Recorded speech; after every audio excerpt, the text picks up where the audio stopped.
अस्सलामुअलैकुम, नमस्ते, सत श्री अकाल। कैसे हैं आप लोग? उम्मीद करती हूँ ठीक होंगे, खुश होंगे। मैं हूँ अज़ीका अली और मेरे साथ हैं तारिक नियाज़ी। अस्सलाम वालेकुम, नमस्ते, सत श्री अकाल। उम्मीद करता हूँ ठीक होंगे, खुश होंगे। दोस्तों, जहाँ रहें खुश रहें, माँ बाप का ख्याल करें, क्योंकि माँ बाप हैं तो सब कुछ है। आज की हमारी वीडियो है भारत ने 4th रीजनल सिक्योरिटी। से स्टार्ट करते हैं अपनी वीडियो को। Let's start. ओके गाइस, तो वीडियो का टाइटल है भारत ने 4th रीजनल सिक्योरिटी डायलॉग से हमें बाहर का रास्ता दिखा दिया। Oh my God. से स्टार्ट करते हैं। एक बड़ी इम्पॉर्टेंट डेवलपमेंट हुई है खित्ते में, और वो सारी की सारी जो डेवलपमेंट है वो पाकिस्तान के बगैर हुई है। ये तजाकिस्तान में हुआ था और हमारे honourable national security adviser Shri Ajit Doval Kirti Chakra वहाँ पे गए थे, और बाकी और भी मुल्क थे वहाँ पे ईरान था वहाँ पे रशिया था, वहाँ पे चीन था, और वहाँ पे जितने भी सेंट्रल एशियन स्टेट्स हैं वो सब थे वहाँ पे। ये बेसिकली जो सेंट्रल थीम है ये Indian national security adviser Ajit Doval साहब का है। इतनी कैपेसिटी और इतनी ताकत है कि ये फॉरेन पॉलिसी को शेप कर सकते हैं। शेप करने का मतलब होता है कि अपनी जरूरत के मुताबिक उसको ढाल लेना किसी चीज को। जो दुशंबे में डायलॉग हुआ है, इसमें चाइनीज भी थे, इसमें रशियंस भी थे, इसमें ईरानियंस भी थे, और बड़ी खूबसूरती से पाकिस्तान इससे बाहर रहा है। और अब आप देख लें कि पाकिस्तान जो कि बहुत ज्यादा, इसमें सेंट्रल एशिया का भी एक पूरे का पूरा रोल है, पाकिस्तान को इस खित्ते से बाहर निकालने की कोशिश कर। एनएसए साहब ने जो अपनी बात बताई वो आई थिंक बड़ी स्टेट्समैन लाइक उन्होंने स्पीच दी है वहाँ पे, और जो बताया कि हमें we need stability in Afghanistan. इस रीजन में अब पाकिस्तान की कितनी अहमियत रह गई है, कुछ इंपॉर्टेंस रह गई है, अब आप समझ रहे हैं कि अब लोगों को इतना पाकिस्तान की ज़रूरत नहीं रही जो पहले थी। कि ये क्यों, कैसे और किस तरह ये जो है वो हो रहा है कि पाकिस्तान इससे क्यों बाहर है। जय हिंद दोस्तों, a very warm welcome to Hindustan special channel. Afghanistan संकट को लेकर तजाकिस्तान के दुशंबे में 8 देशों के राष्ट्रीय सुरक्षा सलाहकार एकत्रित हुए, जिसमें भारत, तजाकिस्तान, रूस, कजाकिस्तान, उज्बेकिस्तान, ईरान, किर्गिस्तान और चीन के राष्ट्रीय सुरक्षा सलाहकारों ने हिस्सा लिया।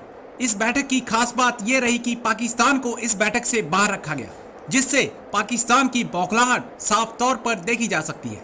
इस बैठक में भारत के राष्ट्रीय सुरक्षा सलाहकार अजीत डोभाल ने हिस्सा लिया। डोभाल समेत विभिन्न देशों के राष्ट्रीय सुरक्षा सलाहकारों ने अफगानिस्तान में शांति और स्थिरता सुनिश्चित करने के लिए रचनात्मक तरीके खोजने की जरूरत रेखांकित की। इस मौके पर भारतीय एनएसए ने कहा कि भारत हमेशा अफगानिस्तान के लोगों के साथ खड़ा है और वह अपने दृष्टिकोण को कायम रखेगा। सभी राष्ट्रीय सुरक्षा सलाहकारों ने इस क्षेत्र से आतंकवाद मिटाने पर बात की। अब पाकिस्तान को इस बैठक से बाहर रखने पर पाकिस्तानी मीडिया बौखलाया हुआ है। एक बड़ी इम्पॉर्टेंट डेवलपमेंट हुई है खित्ते में, और वो सारी की सारी जो डेवलपमेंट है वो पाकिस्तान के बगैर हुई है। एक 4th रीजनल सिक्योरिटी डायलॉग हुआ है अफगानिस्तान के ऊपर, जिसमें जो रीजनल सिक्योरिटी एडवाइज़र्स हैं, सेक्रेटरीज हैं, नेशनल सिक्योरिटी एडवाइज़र्स हैं, उनकी दुशंबे में 7 मई को मुलाकात हुई, जिसमें जो ये बात की गई है कि जी अफ़गानिस्तान की जो कैपेसिटी है काउंटर टेररिज्म की, उसको प्रमोट किया जाए, इन्हेंस किया जाए। ये बेसिकली जो सेंट्रल थीम है ये Indian national security adviser Ajit Doval साहब का है। अब अजीत डोवल साहब जो हैं वो अफ़गानिस्तान की काउंटर टेररिज्म पॉलिसी को सपोर्ट करते हैं। अच्छा, क्वेश्चन मेरा जो इसमें तो बहुत सारे क्वेश्चन। पहला क्वेश्चन तो ये है, पाकिस्तान इससे बाहर है। मैं ज़ाहिर बात है किसी एक पैनलिस्ट को लेके इसके ऊपर बात ज़रूर करूँगा कि ये क्यों, कैसे और किस तरह ये जो है वो हो रहा है कि पाकिस्तान इससे क्यों बाहर है। अच्छा, मज़े की बात ये है कि पाकिस्तान पिछले साल ये नवंबर में या दिसंबर में एक सिक्योरिटी डायलॉग हुआ था अफ़गानिस्तान में, उसमें इंडिया में, जिसमें उन्होंने पाकिस्तान को भी बुलाया था, लेकिन पाकिस्तान उसमें नहीं गया था। उस वक़्त मेरा ख़्याल है कि जो है वो नेशनल सिक्योरिटी एडवाइज़र्स और इस तरह ये लोगों को बुलाया गया था। और ज़ाहिर बात है उसमें ईरान, किर्गिस्तान और ताजिकिस्तान, तुर्कमेनिस्तान, उज़्बेकिस्तान, ये जो ममालिक हैं, रशिया वगैरह, चीन को भी सुनने में आया। ये जो दुशंबे में डायलॉग हुआ है, इसमें चाइनीज़ भी थे, इसमें रशियंस भी थे, इसमें ईरानियंस भी थे, और बड़ी खूबसूरती से पाकिस्तान इससे बाहर रहा है। और अब आप देख लें कि पाकिस्तान जो कि बहुत ज़्यादा, इसमें सेंट्रल एशिया का भी एक पूरे का पूरा रोल है, पाकिस्तान को इस खित्ते से बाहर निकालने की कोशिश करना, अफगानिस्तान से जो है वो निकालने की कोशिश करना। और पाकिस्तान की गलती ये है कि पाकिस्तान उस जो इंडिया लेड एक सिक्योरिटी फ्रेमवर्क था उसमें वो पार्टिसिपेट ही नहीं करना चाह रहा था, क्योंकि हमने इसको सीधा सीधा ये कह दिया पायन है तो साड़ी वो हमारा नेशनल इंटरेस्ट के खिलाफ है। तो जारी बात है इंडियंस के पास सीधा सीधा चांस है कि उन्होंने कहा जी ठीक है हम सेंट्रल एशियन स्टेट्स को साथ में लाते हैं। रशिया के साथ उनके ऑलरेडी बहुत अच्छे ताल्लुकात हैं, पीछे रह गया चीन। तो सेंट्रल एशियन स्टेट्स की इतनी कुछ लिवरेज चीन के ऊपर है, रशिया की इतनी कुछ लिवरेज चीन के ऊपर है कि वो चीन को ले आए। कि अभी एक रीजनल सिक्योरिटी डायलॉग अफगानिस्तान के ऊपर हुआ, तो उसको आप किस तरह देखते हैं?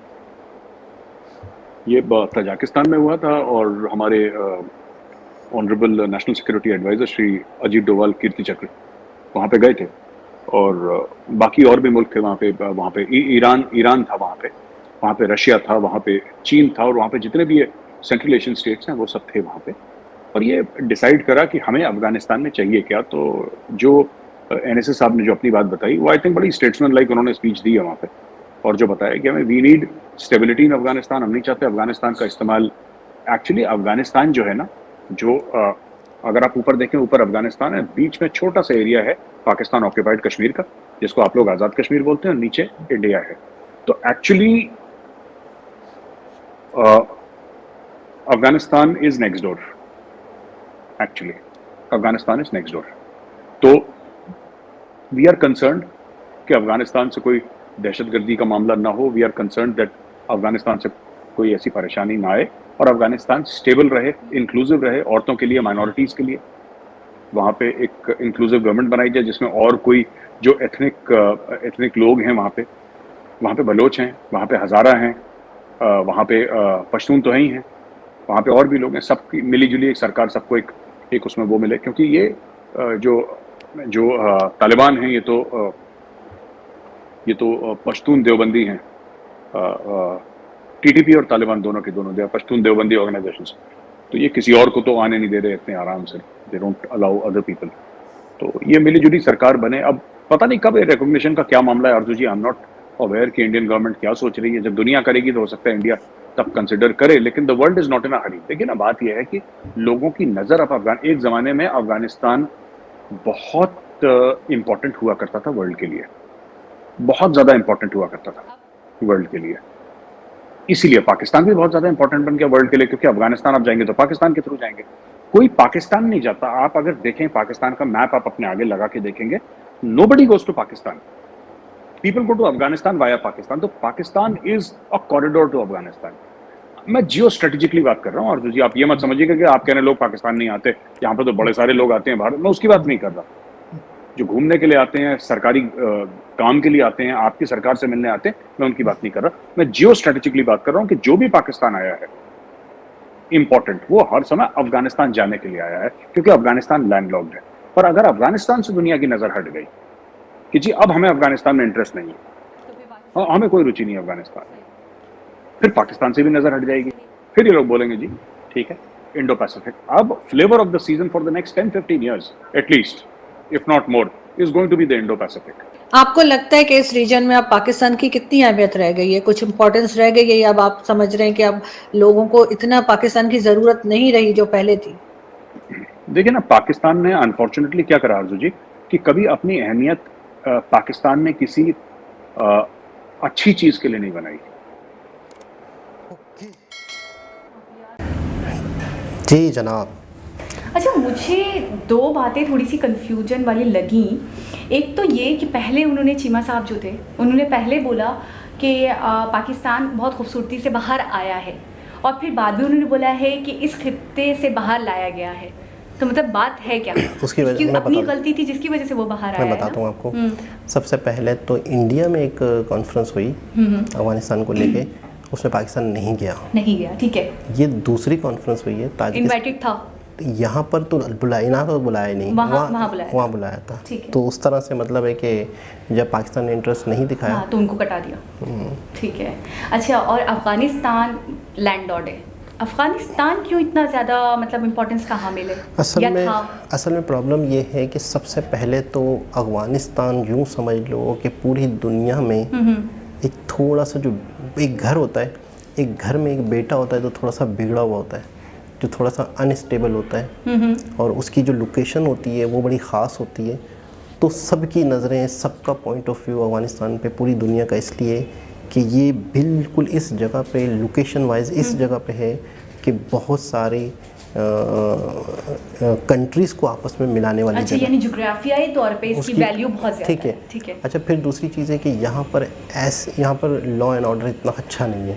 अच्छा, ठीक है ना, मतलब कोई गवर्नमेंट नहीं रही, हाँ। तो यहाँ पर चीज़ों को कंट्रोल करना बहुत ज़रूरी है। ठीक। इसके नुकसानात पूरी दुनिया तक जाते हैं। सही। अच्छा, ये जो कॉन्फ्रेंस हुई है, मैं समझता हूँ कि अफ़गानिस्तान का मामला कोई सा भी हो, किसी भी किस्म का अफ़गानिस्तान वाला मामला है, वहाँ पाकिस्तान यूँ ज़रूरी है। मैं समझता हूँ अगर इस कॉन्फ्रेंस में नहीं है तो मैं कहूँ पूरी दुनिया अगर इकट्ठी हो जाए अफ़गानिस्तान के मामले में, उसका कोई ख़ास असर, मैं थोड़ा सा मतलब कहूँगा, सही, आप अपनी राय रख रहे हैं, क्योंकि उसका कोई ख़ास असर होने वाला नहीं है। अब जापान कहाँ पड़ा है, चाइना कहाँ है, रशिया कहाँ है, ठीक है, उनका पॉइंट ऑफ व्यू तो हो सकता है कि हम ये चाहते हैं, दूसरा कंट्री कहेगा हम ये चाहते हैं, लेकिन जो बिल्कुल जुड़ा हुआ है, जो उससे असरात होते हैं। आपको पता है अफ़गानिस्तान वाला मामला कभी भी गड़बड़ होती है, वहाँ पे जंग होती है, वहाँ के लोग पाकिस्तान में आके रहते हैं। अच्छा, एक और बात उन्होंने क्लियरली बोल दिया बिल्कुल वीडियो के अंदर कि पाकिस्तान की अहमियत वैसे नहीं है, कोई पाकिस्तान नहीं आना चाहता। उन्होंने बिल्कुल क्लियर कट टू कट बात कर दी। उन्होंने कहा अफ़गानिस्तान की वजह से पाकिस्तान की वैल्यू है, क्योंकि अफ़गानिस्तान के लिए पाकिस्तान एक कॉरिडोर समझा जाता है। अफ़गानिस्तान जाना है जिसको, तो वो पाकिस्तान आएगा, फिर पाकिस्तान के थ्रू जाएगा, ठीक है ना। तो जब अफ़गानिस्तान की वो वैल्यू नहीं रहती, क्योंकि अब वो ये कह रहे हैं कि अब वो स्टेटस, वो वैल्यू नहीं रही, वो जो हर कंट्री की एक नज़र थी ना उस पर, अब नहीं रही। अब ये लोग ज़्यादा बातचीत जो कर रहे हैं। अच्छा, मैंने भी 2-4 वीडियो, पिछली 4-5 वीडियो में बल्कि जिक्र सुन लिया, इंडो पैसिफिक जो बात हो रही है, जो मुद्दा छेड़ रहा है, इंडो पैसिफिक। अब अफ़गानिस्तान या पाकिस्तान इतनी अहमियत का हामिल नहीं रहा।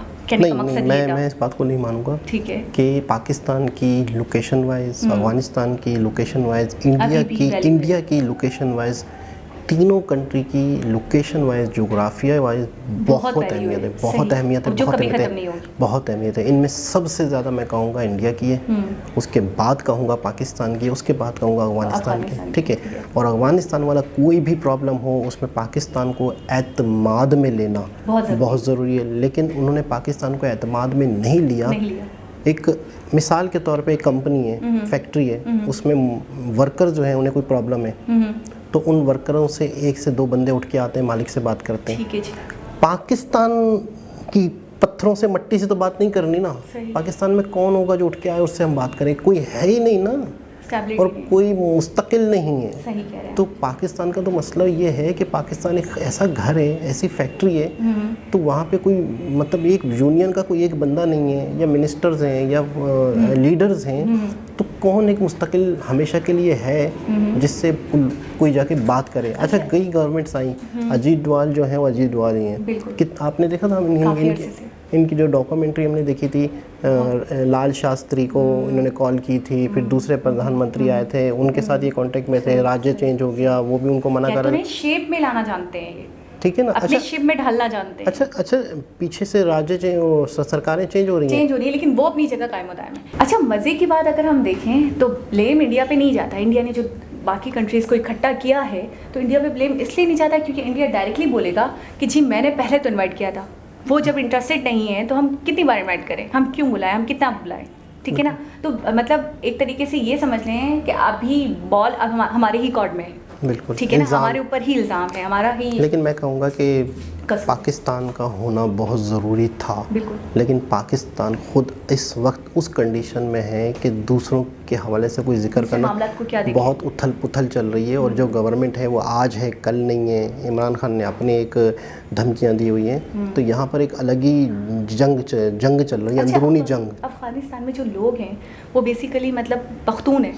अफगानिस्तान देखिए, बलूचिस्तान टच होता है, ठीक है, तो बलोची भी है, अच्छी खासी तादाद बलोचों की भी है, और पश्तो है। अच्छा, पख्तून भी बहुत है। अच्छा, पख्तून हज़ारा बरादरी एक अलग है, जो बलूचिस्तान में बहुत है। ठीक है। हज़ारा बरादरी है एक, जो कि अहले तशी कहलाते हैं। अच्छा, और देवबंदी भी तो कह रही है। ये जो पख्तून है ना, हाँ, ये अफगानिस्तान वाले, ये अगवानी हैं, ये देवबंद पख्तून है। सही है। ठीक है ना। ये एक तो मुसलमान हैं, मुसलमानों के अंदर जो फ़िरके होते हैं, तो ये देवबंद फ़िरका है। अच्छा, सुन्नी का? नहीं, पख्तून जितना भी वो है ना, वो सारा देवबंद है। सही है जी। अच्छा, एक इनकी थोड़ी सी बात है मेजर गौरव आर्या की। मैं कहूँगा इन्हें बहुत नॉलेज है पाकिस्तान के ऊपर। इनकी वीडियो पे रिएक्शन देना तो थोड़ा सा एक प्रॉब्लम है, मतलब मसले हैं, मसाइल हैं, लेकिन ये है कि इनके काफ़ी वीडियोस होती हैं थोड़ी सी हमारे हिसाब से थोड़ी सी कंट्रोवर्शियल हुई, लेकिन ये है कि इनकी जो मैंने वैसे देखी है, रिएक्शन बेशक नहीं दिया, लेकिन आप लोगों की तरफ से या वैसे ही पाकिस्तान में इनके पाकिस्तान के इनके क्लिप्स जो हैं छोटे मोटे से वायरल होते रहते हैं। तो इनके बारे में मैं जो जानता हूँ या मैं जो समझता हूँ, बला की नॉलेज। लेकिन कौन सी नॉलेज? यहाँ पर छोटी छोटी बारीक बातों पे इनकी नज़र, ये पाकिस्तानियों के रवैयों को जानते हैं, पाकिस्तानियों की नेचर को जानते हैं, पाकिस्तान में किस तरह की कम्युनिटी है, वो क्या सोचती हैं, आगे क्या होने वाला है, सियासत में क्या हलचल मची हुई है, और कि किस तरह की राज्य आने वाली है। मतलब इनकी जो मैं समझता हूँ, इनकी नॉलेज की एक और ख़ास बात बताऊँ आपको। जैसे हमारे शाहिद मसूद हैं या दूसरे जो तजिया निगार होते हैं, तो वो अपनी राय ज़्यादा रखते हैं कि मुझे ऐसा लगता है, ऐसा होने वाला है, ऐसा होगा, या मैंने ऐसा सुना है। वो ज़्यादातर ये बातें कर रहे होते हैं अपने एक्सपीरियंस के बलबूते पर। ये जो बातें कर रहे होते हैं, इनके पास बाकायदा प्रूफ्स होते हैं उन बातों के, बाकायदा इनको देखें। अभी इन्होंने एक वीडियो में ही एक पॉइंट पे ये भी कह दिया कि मुझे इसके बारे में ज़्यादा आगाही नहीं है, मैं इस बारे में ज़्यादा नहीं जानता हूँ कि इंडिया का क्या होगा, क्या नहीं होगा, क्या कंसिडर करेगा इंडिया। और मुझे वहाँ से आइडिया हुआ कि ये जो बात करते हैं वो प्रूफ के साथ करते हैं, इनको बिल्कुल 100% श्योर होते हैं तो वो सेंटेंस या वो स्टेटमेंट देते हैं, अदरवाइज नहीं बात करते। और आखिरी, बिल्कुल वीडियो का आखिरी सेंटेंस था जो काबिल गौर था और सोचो फ़िक्र का हामिल था। मैं ये कहूँगी कि उस पर हमें सोचना चाहिए जितना हम सोचें कि पाकिस्तान की वैल्यू इसलिए नहीं है क्योंकि पाकिस्तान ने कभी पॉजिटिव वे में कुछ किया नहीं, वर्ल्ड के लिए, दुनिया को कुछ दिया नहीं। ये तो अक्सर इन्होंने तो कहा है, आज हमने इनके यही सेम जुमला इन्होंने आज कहा है, लेकिन अक्सर मैं ये कहता हूँ कि अगर देखा जाए तो कहाँ पर हमारा इनपुट है, हमारा आउटपुट कहाँ है इस दुनिया में, हमने क्या बना दिया, हमारी वजह से दुनिया का कौन सा हिस्सा चल रहा है। एक दुनिया चल रही है ना ये, इस दुनिया में हम कौन हैं, हम क्यों हैं, हम क्या कर रहे हैं, तो ये हमें सोचने की ज़रूरत है। तो एक बहुत ही ज़बरदस्त लेटेस्ट वीडियो थी। दोबारा किसी और वीडियो के साथ आपसे मुलाकात होगी, जब तक के लिए अल्लाह हाफ़िज़।